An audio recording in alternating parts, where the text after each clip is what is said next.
Gurave Gauri Chandraya Radhikaya Tadari Krishnaya Krishna Bhaktaya Tad Bhaktaya Namo Namaha Vancha Kalpa Trubhyascha Kripa Sindhuvevacha Patitanam Pavanebhyo Vaishnavebhyo Namo Namaha Jaya Shri Krishna Chaitanya Prabhu Nityananda Shri Advaita Gadadhara Shivasari Gaura Bhaktavinda Hare Krishna, Krishna Krishna, Hare Hare, Hare Rama, Rama Rama, Hare Hare. Dandavat Pranam devotees. Srila Bhakti Saraswati Thakur Avirbhav Maha Mahotsav Ki Jai.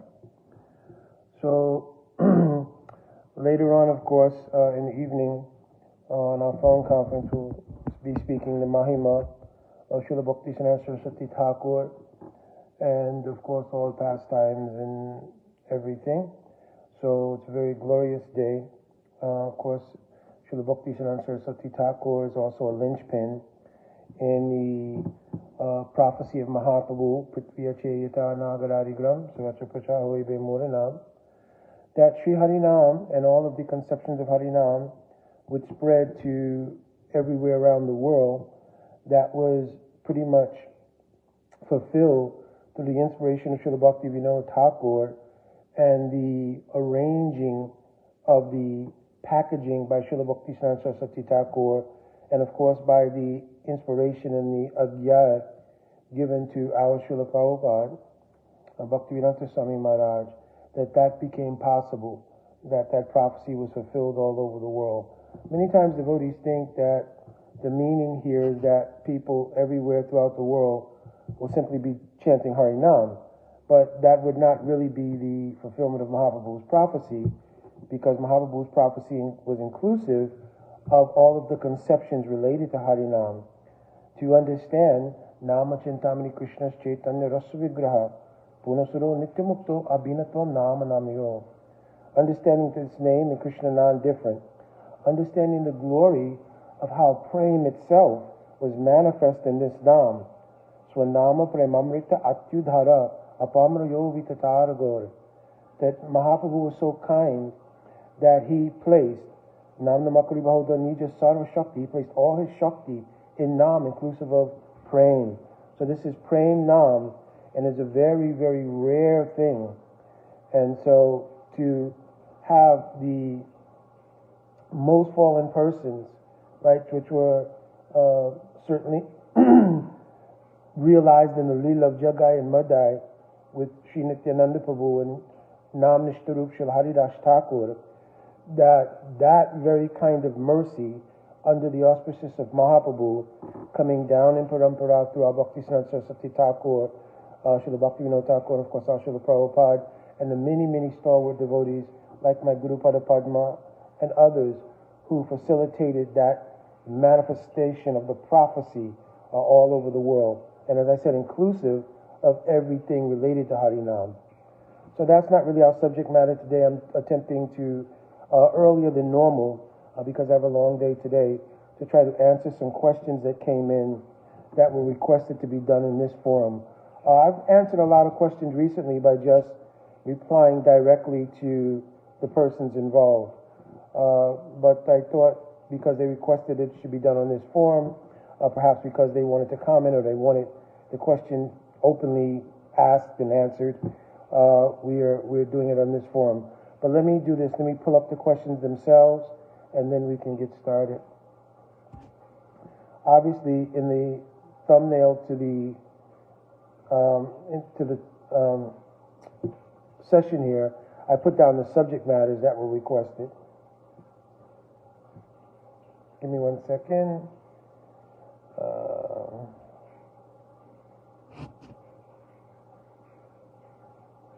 I think I got them here.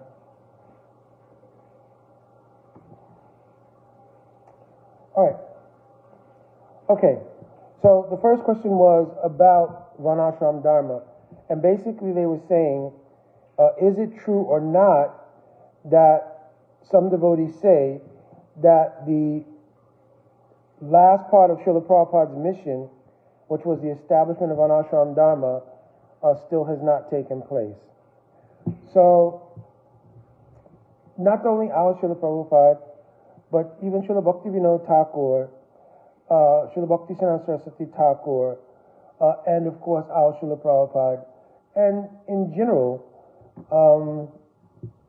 our Acharya Varga, they wanted that there would be a way in which the population of the world could be engaged in bhakti.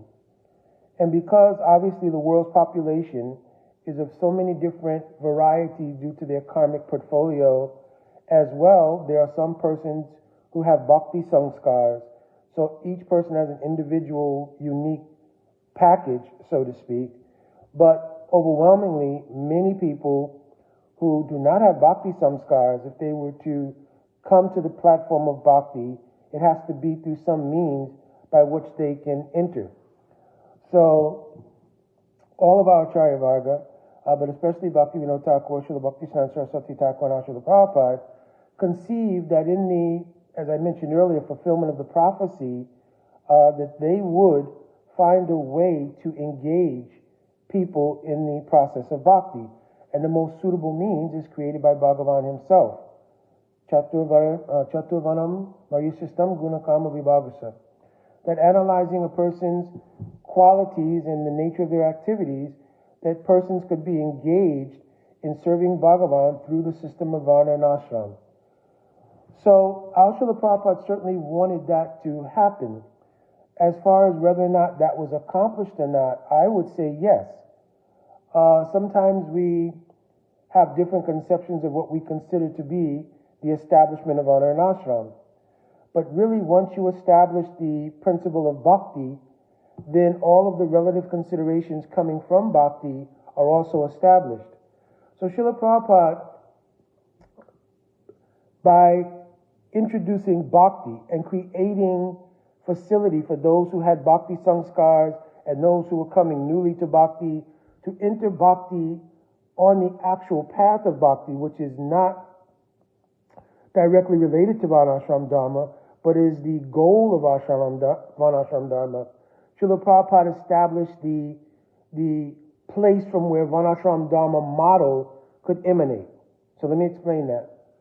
By establishing devotees on the path according to their previous bhakti samskars and those who were coming new from the samskars garnered from the preaching mission of our Srila Prabhupada and my Guru Padapadma and others, then they now could set the template for how to obtain the goal. If the goal had not been established, then what would have been the pragmatic purpose or the practical purpose of introducing a system?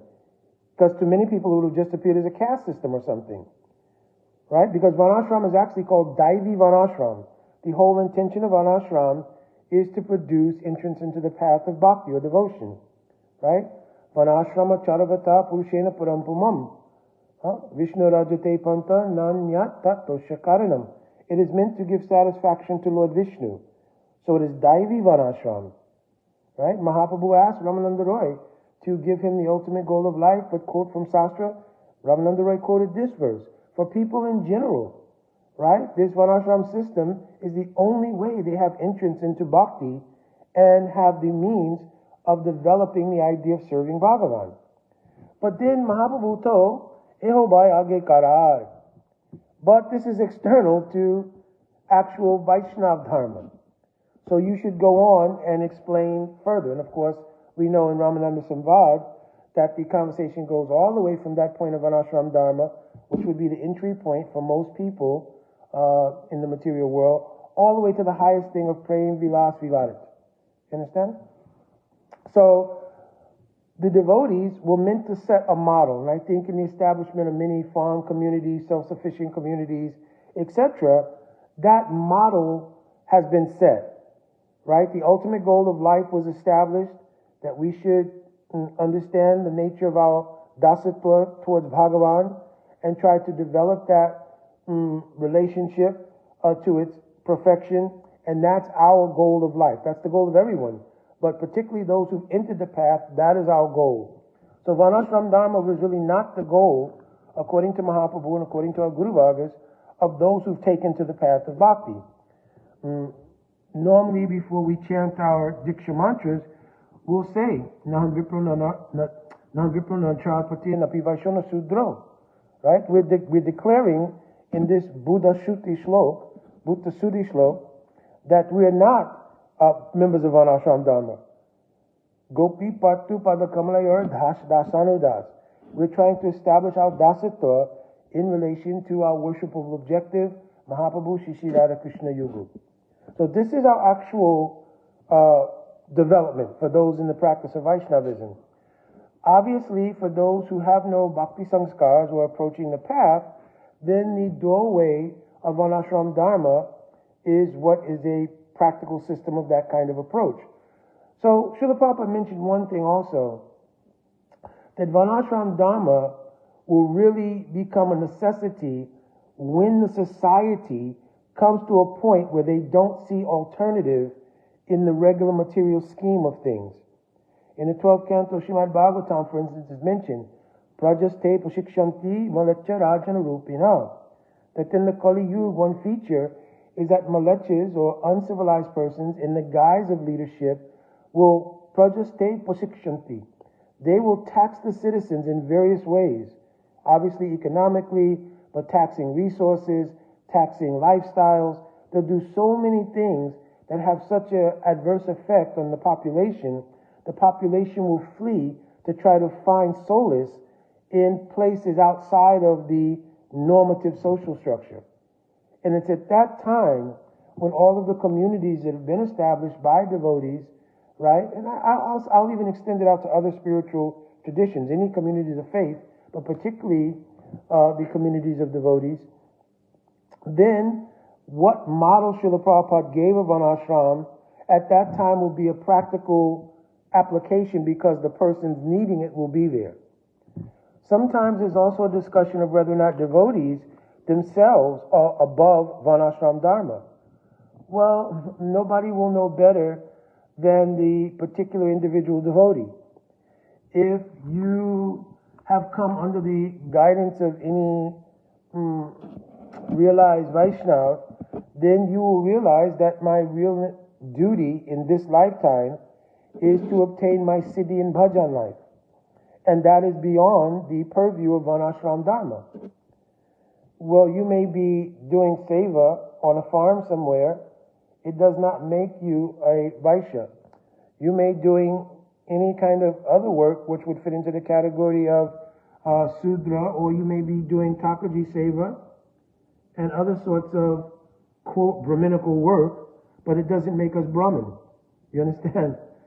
So, and of course, many devotees take up different kinds of things related to Kshatriya Dharma.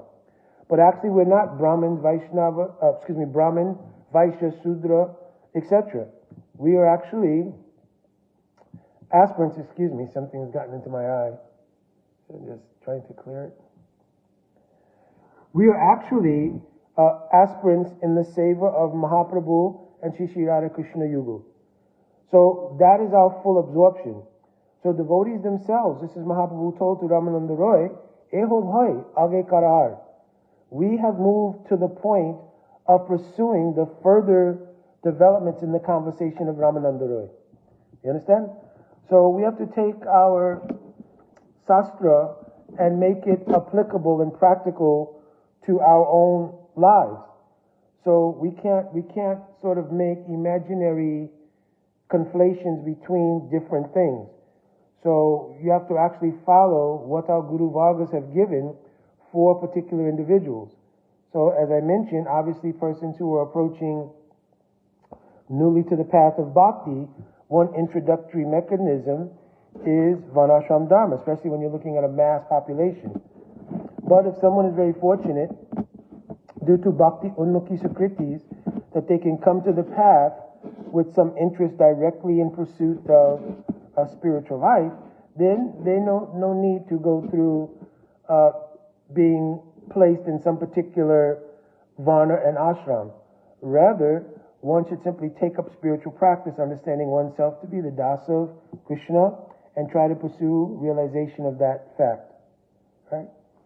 So this was my understanding of what was meant by Srila Prabhupada institution of Varnashram Dharma. So again, in my perspective, I think that has been accomplished because we have the template, and that's what was necessary for devotees, because in managing a community, you needed the template that if all of a sudden the things that are predicted to happen in Kali Yuga, which they are happening obviously, and the social fabric comes to such a point that suddenly there's an inundation of so many different people taking shelter in the Vaishnava community, how to engage them? This is called Varna and Ashram Dharma. Daivi Varnashram Dharma. Right? But for devotees who are practicing, we have entered into the Vaishnava Dharma, and our shelter is in Vaishnava Dharma. Our designation, Daso Shmi. Our practice to realize the specificity of that dasatva. You understand? That is our goal. Understand? Our day and night practice should be centered around that. And Mahaprabhu told Raghunath Das Goswami, for those who are still having some connection to the material world, that doesn't automatically put you in the category of Varna and Ashram Dharma. Right? But Mahaprabhu couched it in this way, Antara Nishtakara Bhayalokya Vyavyahara. That internally, you should be absorbed in your Vaishnavata. Means absorbed in your actual identity. I am Vaishnav, following the path of the most merciful incarnation, Sriman Mahaprabhu.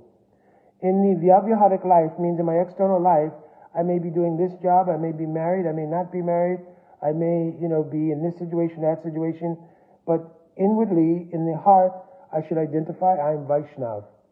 You understand? Now, sometimes devotees may say, well, to be a Vaishnava is a very high standard. But Mahaprabhu's mercy is that he's given that designation for those who are practicing bhakti or aspiring for bhakti. We know there's various gradations of Vaishnavas. That can be a consideration. But we should not think I'm not Vaishnav. We may say I'm not Sud Vaishnav. But we're aspiring Vaishnav. So we're Vaishnav in that stage. But we should not think that we're something other than that. Right? Jiva Goswami Pato, Dasabhuti Hari Eva, Nanya Sheva Kadachana. The reality for every jiva is that you're Haridas, and you really cannot be something else. Anything else that is considered has come from the Avidya Shakti and is a part of the bewilderment of Avidya. Understand? So we should think, yes, I am Vaishnav, and I'm aspiring to be Sudha Vaishnav. Understand? The next thing was regarding, I wrote Bhakti knowledge, but the devotee wrote that sometimes it is considered that devotees who are sastravid, means they know sastra, they are categorized in the society. I'm not sure exactly what society you mean, because there's so many different sanghas and so forth and so on. And not every sangha sees things in exactly the same way, though we're all the family of Mahaprabhu. And that's also a very important point, right? That we are all Gaur Parivar. So regardless of whether you've come under the line of any of the associates of Mahaprabhu, Janava Parivar, Advaita Parivar, Gadadha Parivar, into Gaudiya Math, we're all actually Gaur Parivar, right? In the larger picture. But in particularly, there may be nuances from one sangha to another. And in this particular case, the devotee is asking that the way those who are sastravid, those who have understood something of sastra are seen, in particularly in one society, is that they are kind of like gyanis. So you have the option, so to speak, that you may get into gyan, and other devotees may be more centered on another feature of bhakti. But there's really, these are kind of artificial classifications. You understand? Everyone is duty bound to understand Guru, Sadhu, and Sastra. So what Upakyan and also the Agyay order that comes from Guru, we have to understand it, realize it, and act on it. What has come from Sadhu, we also have to understand it, put it into practice, and realize it. What has come from Sastra, we also have to understand it, apply it, and manifest it in our lives. So lives are based on Guru, Sadhu, and Sastra. And there's two ways of understanding what comes from Guru, Sadhu, Sastra. For some people who will think that is simply a matter of a category of devotees called Gyanis, or those who are very much into Sastra and knowledge and so forth and so on. That vision is indicative of really not being clear about what Sastra and what Guru Harikatha and what Sadhu's Harikatha means. You're not really understanding what it is. It's not information. Somebody could compile information. It's written in Sastra. Nayamatma pravachanena labjam namerasa nabusutena. That a person may be very intelligent, may have studied many different writings, right? And Nayamatma pravachanena labjam. They have very great capacity for speaking with great erudition. But it doesn't mean they've realized Bhagavan. Doesn't mean they're even on the path of bhakti. You can find university professors who can speak in Sanskrit language various verses of Srimad Bhagavatam with great erudition. But the regurgitation of information is different from the manifestation of revelation.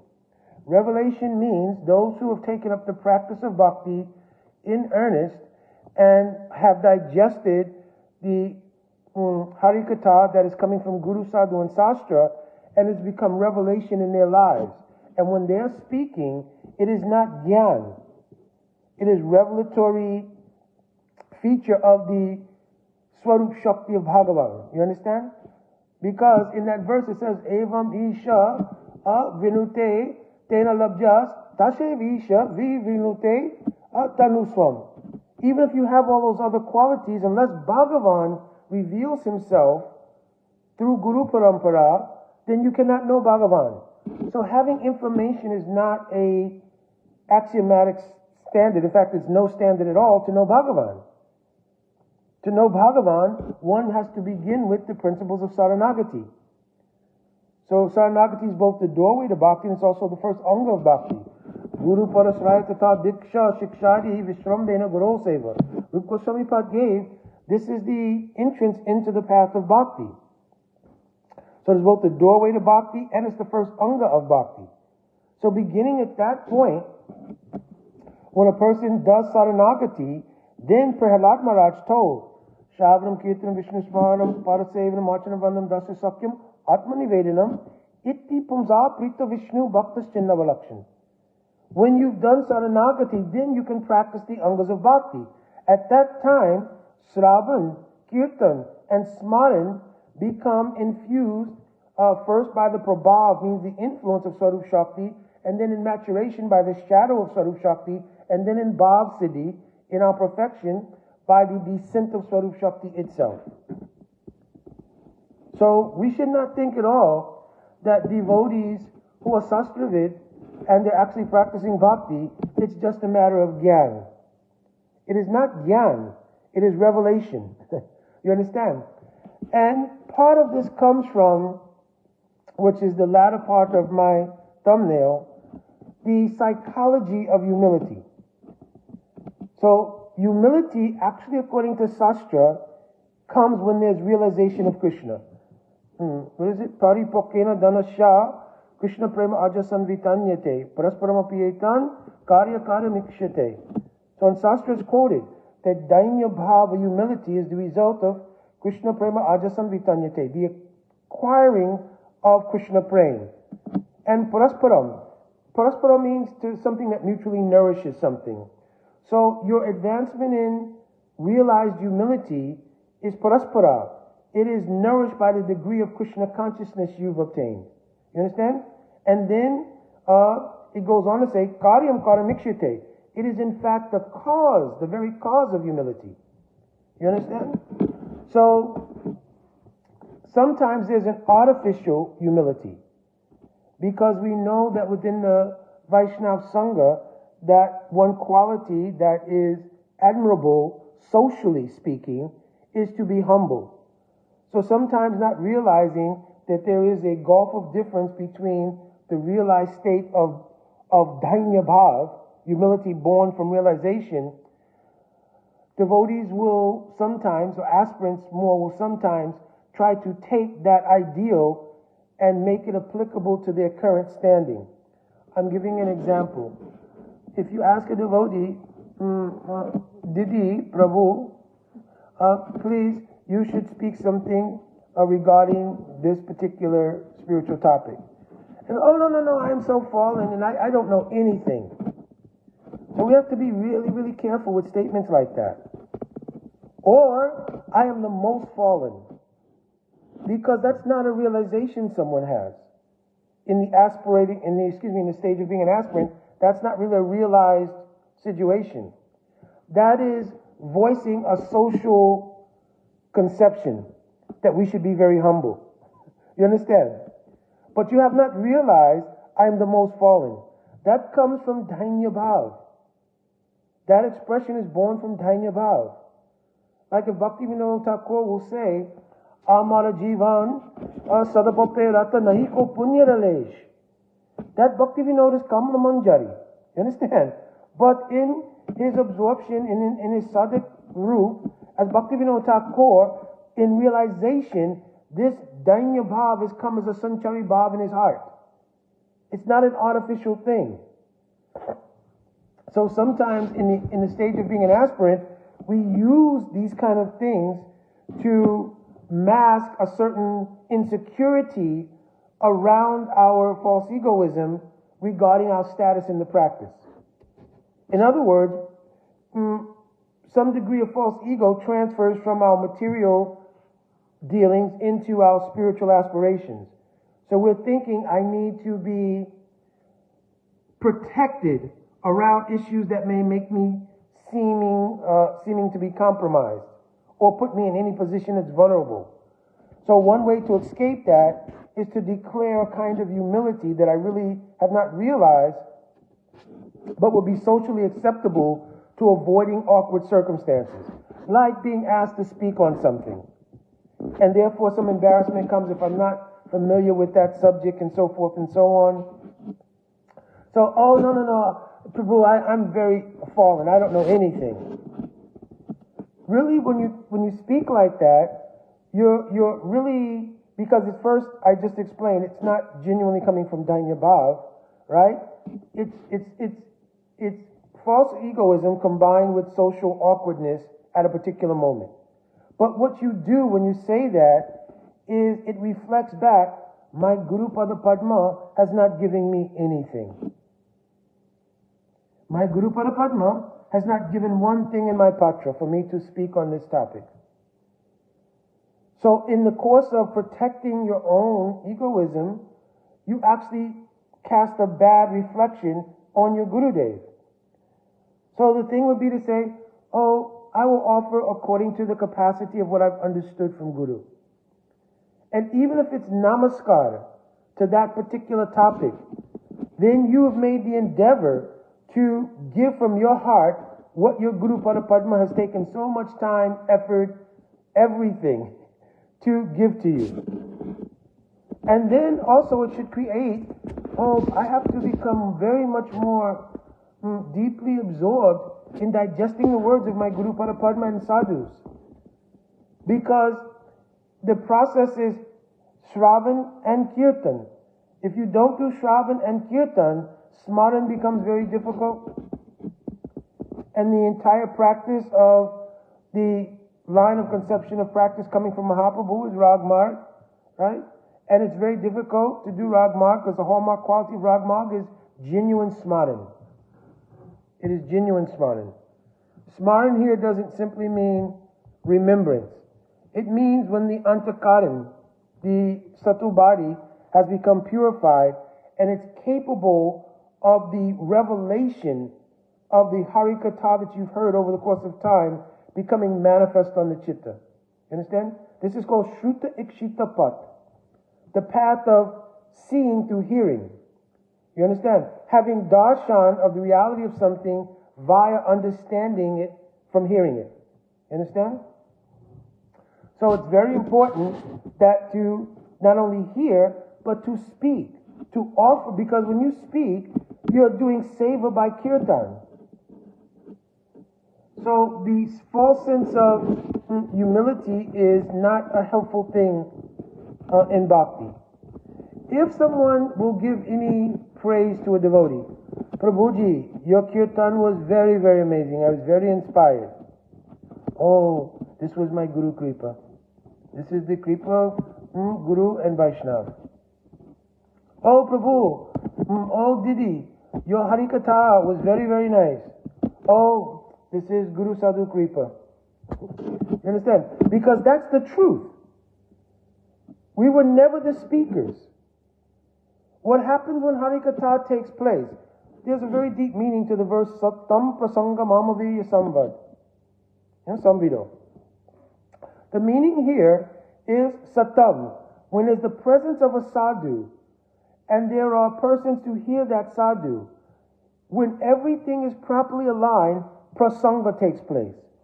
Prasanga means there's the fullness of the ability to manifest Mama Virya. Mama Virya here means the Shakti of Mahaprabhu, Sri Bhagavan, to manifest that Shakti through the Samvad, means the speaking and hearing. You understand? So it is not a speaker who's speaking, it is Bhagavan's Shakti coming in parampara and manifesting in the Sangha of those who are eager to hear and one who's eager to serve by doing kirtan. It's not the speaker. It's the arrangement of Mama Virya means Bhagavan's own Shakti. And that's why the Kirtaniya, or the person doing Harikatha, never thinks, I'm speaking. They think, I'm surrendering to Guru Parampara in order to do Kirtan Seva, Harikatha Seva. And in that mood, then there's the descent of Mahaprabhu and his associates, and in that environment, though we may not see them, they descend in that environment, and they're also inspiring and listening. Just like anytime we give Srimad Bhagavatam class, we always have to remember that Mahaprabhu, Radha Krishna, Nityananda Prabhu, our Guru Vargas are all on the altar. They're not listening. They're just stone statues. So you have to know, just like in the case of Prahlad Maharaj, in the case of Dhruva Maharaj, they could not speak. But Bhagavan gave his mercy. Lord Narayan touched Dhruva Maharaj with his conch. Lord Nrsingadev put his hand on the head of Prahlad Maharaj. In this way they were able to speak something. So this is an upakyan. This is a teaching. That we're speaking only by the merciful hand of Guru Padapadma and our Guru Vargas and our Ishtadev, Mahaprabhu Shri Radha Krishna Yugal. They're inspiring speaking. Shukdev Goswami speaking because he had the Agyai, the order of Radha and Krishna, to stay in this world to deliver Srimad Bhagavatam. So they gave power. So Shukdev Goswami speaking is not Shukdev Goswami, right? In fact, the whole overarching upakyan here is that he's the Krida Suk, means he's the play parrot of Radhika. Suk means that person who repeats. You understand? So in his heart, all Radha Krishna Leela, all knowledge of Radha Krishna pastimes, everything, are placed there by Srimati Radhika and Krishna. And they've given him the order to stay in this world and to deliver that message. You understand? So Shukdev Goswami is not the speaker. Always Bhagavan himself is glorifying himself. And just as Krishna told Arjuna at the Battle of Kurukshetra, everything has already been done. You can become an instrument. So everyone who is speaking, doing kirtan, doing Thakurji Seva, creating dresses for Thakurji, cleaning the temple, anything, they're instruments of Bhagavan's desire to be manifest in a way. They're the instruments for that thing through Guru Parampara. So we should never think, oh, I am the speaker, I am the Kirtaniya, I am the Pujari, I am the Sevak in this way or that way, I am the cook.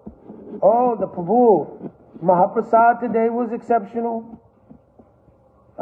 Gurudev's kripa on me, that I was able to serve in this way. So, the artificial psychology of humility that may take place is not really helpful. And what it will do was it will give solace to false egoism. Because your false ego will take shelter of it as a shadow form of a real principle in bhakti. And it will say, no, the reason that I'm like this and I don't know what that devotee knows or that devotee knows, I don't speak like this devotee, that devotee, is because really just, I'm really fallen, right? And then the perception is my presentation of humility is my armament around why I'm not speaking like this devotee or that devotee, etc., etc. So we have to be very careful to stay away from the kind of deception that comes from false egoism. Right? Raghunath Das Goswami in Manusiksha, he recognized this. He told, Pratishta asta drasta swapacha ramani yudhiri me natet. Right? That Pratishta asha means the desire to comfort false egos. Another way to translate. Pratishta asha really means, asha means hope. Pratishta means for name and fame. But one also hope for name and fame is to have my false egoism protected. I've brought it with me into the arena of bhakti. It has no place there, but I'm also guarding it very carefully. You understand? So we should not do like this. Because also what will happen is also very subtle way that some enviousness will develop towards Vaishnavas. You understand? This person leading kirtan very well, my voice is not of some quality like this or something. So I will think, oh yeah, they're just into kirtan. Yeah, they can sing very well. They just have a nice voice. We should think anything we see that is very glorious in bhakti. It is the glory of the presence of Bhagavan Shakti. Understand? Krishna tells in Bhagavad Gita, I am the ability in all men. What to speak of devotees? So anything we see that's miraculous, that is the Shakti of Bhagavan at play, creating some wonder. You understand? Like this. So, also, at the same time, it is incumbent upon all of those who are aspirants in bhakti to give their mind and intelligence to the seva of Hari Guru and Vaishnav in the form of study of Shastra. Right? You have to think, Goswami Varga, even Jiva Goswami alone, wrote 400,000 verses. How many more verses? Rup Goswami Pad, Sanatana Goswami Pad, all of our other Guru Varga that they've written, Srila Vishwanath Chakrabarti Thakur, all the commentaries. You understand? They did for our benefit. They did for our benefit. And sometimes what happens is devotees, they find it easier to deal with the relative subject matters of the material world, and then they end up conflating those things with bhakti, but because those things are relative and they're more easily digestible, because it doesn't require the same degree of saranagati. If I start looking at various New Age modalities and various things like that, I could easily speak on those things. I can easily create content around dealing with those things because they don't require saranagati. And also, because they're in the material mode of sattva gun prominently, then there's also a sense of happiness that comes from them. Bhagavad Gita gives this warning. The mode of material sattva gun conditions one to the sense of material happiness. Again, it feeds the false egoism. So, in concluding, one thing that we see happen a lot is devotees will go into various relative fields in the mode of goodness. You understand? Right? And we're not at all disparaging the idea of devotees doing any kind of sincere work in any modality. Right? Whether it's in the health field, whether it's in the field of psychology, whether it's in the field of emotional support, whatever it might be. But sometimes there's a conflation that this is bhakti. This is really bhakti. That all of these kind of things, this is really bhakti, and that being sastravit, being absorbed in the actual revelatory process, both for yourself and for others, is a kind of category called gyan. You understand? And then, relatively speaking, for one, it feels very good, because normally when there's these engagements in the material mode of goodness, there's a sense of happiness, a sense of peace. All of that is self-interest, right? But it feels very good. And the prospect of having to do sadhanagati, to put myself in a very vulnerable condition, in comparison is not very tasteful, right? But you can't get to taste or ruchi and bhakti until there's sadhanagati, until there's dedication to the process, until you're willing to become vulnerable. The meaning of Rakshishyati Vishwas, Goptave Varanam Tata. When you're describing Saranagati, Anukuyasya Sankalpa, Pratikuyasya Vivarjana, giving up the things that are not favorable, accepting what's favorable, but Rakshishyati Vishwas. A Vishwas means a faith that everything I need, emotionally, physically, everything, will all be arranged by Bhagavan. Goptave Varanam Tata. He will maintain everything. You understand? So this Vishwas, actually the word Vishwas means, the word Shwas in Sanskrit means to breathe. One meaning is to breathe. So it means the trust. Vishwas means a trust or faith. To have faith and trust, just like I have faith and trust, even though it's not guaranteed that I'm going to take my next breath. Nobody can be assured of that. But we have Vishwas. We have faith. Yes, I'll take the next breath. Therefore, we make a plan for the day. We make a plan for the next few minutes. Some we even make plans for 5 years, 10 years, etc. You understand? So we should have this same kind of faith that Krishna will protect me, become vulnerable, do saranagati, stop holding on and protecting false egoism and self-interest. Now, one of the teachings that most elucidates this is the Upakyan of Bharat Maharaj, who becomes Jad Bharat. He was doing his bhajan seva, and our acharyas say he had reached into Bhavavast. But when he saw the dough under duress and gave help to that dough, right, and then maintained a mode of goodness relationship with that dough, then his own bhajan sadhan was affected. So our acharyas give many reasons. One, the absence of sadhu sangha. Then they bring up the possibility of previously committed aparad. You understand? And this was a teaching because obviously he's a realized soul, right? But this is to teach us the danger of the conflation with the material mode of goodness. Because actually spiritual life is the manifestation of Swarup Shakti. And in Swarup Shakti there is no mixed mode of goodness. You understand? It's composed of Visuddha Sattva. So Suddha Sattva means pure goodness, not touched by any other mode, not even the mode of material goodness. And also Visuddha Sattva means Visesh. It means it also awards a spiritual identity. So, what is this verse? Suddha Sattva Visesh Shatma Prem Sriyangsa Samyabha Ruchi Bish Chitta Masnanya Kriso Babu Chitte. This is the description of what happens in Bhav. Right? Suddha Sattva Viseshatma.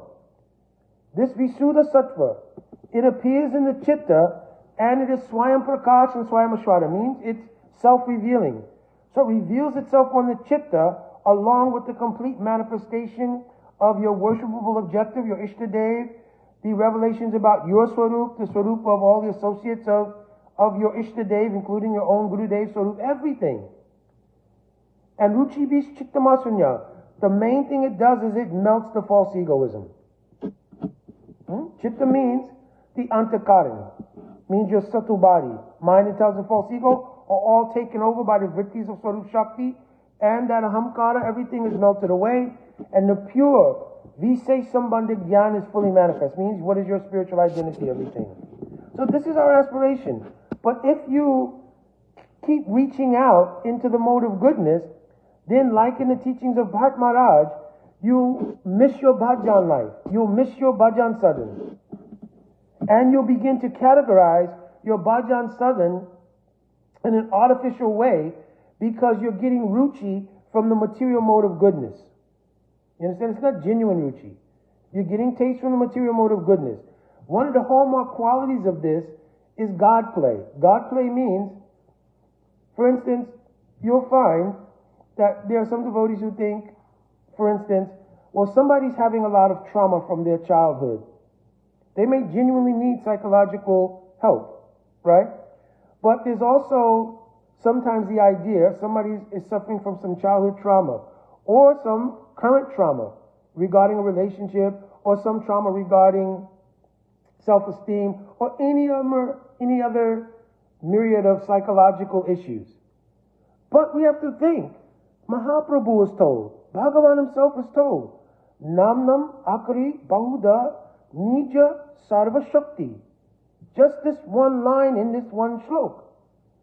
Namnam Akari Bahuda Nija Sava Shakti. In this Nam, Akari Bahuda, I've placed all Nija Shakti of my power in this name. What better protocol can you offer someone than that? What is more powerful in alleviating any kind of problems in a person's life? What could possibly be more powerful than Bhagavan stating, I put my everything in this name? What advice can you give someone except to encourage their chanting of Sri Harinam and to give explanation why and to give them faith, because faith is the currency that stimulates the efficacy of the practice of bhajan life. If there's no faith, ado shraddha, then you can never get to the point of actually getting the efficacy of the practice. So first there must be faith, ado shraddha, and then sadhu sangha. Sadhu sangha means that faith currency is now deposited at the lotus feet of the sadhu. Then the sadhu teaches bhajan life. And when you follow that, the Kriya Shakti of Bhagavan comes, and this is how gradual advancement in bhakti takes place.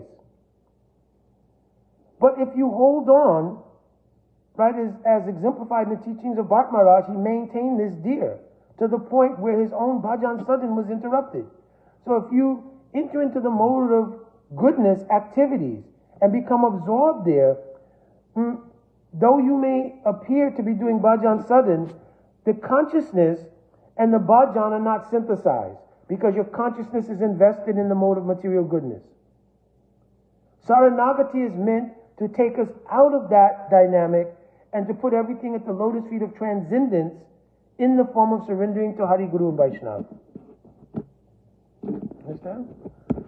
So I think I will end here. I decided to do this a little bit early because I had other services to do throughout the day, and I didn't want to not answer the questions that these devotees wrote.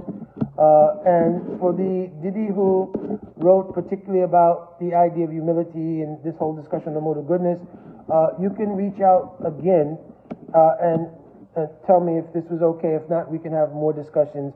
I did put it on the public forum as you asked, so that people can discuss it and so forth and so on. But if there's any more personal inquiry about it, you can again message me and we can have further discussion. All right, my Dandavat Pranam, Dandavats to all the devotees who are on Vancha Kalpataruvishcha, Kripa Shindavevacha, Patitanam Pavanevyo Vaishnavevyo Namo Namaha. Jai. Also, devotees, please take great absorption in the Mahima of the lotus feet of Srila Bhakti Saraswati Thakur. Jai. And spend your day absorbed in the meditation on the extreme mercy of Srila Bhakti Saraswati Thakur. Our whole practice and our sort of life-saving raft that we're floating on is all due to his mercy. And obviously the mercy of our Srila Prabhupada and all of our Guru Vargas, right, who helped to manifest the prophecy of Mahaprabhu all over the world. All right, Jai, Radhe, Radhe.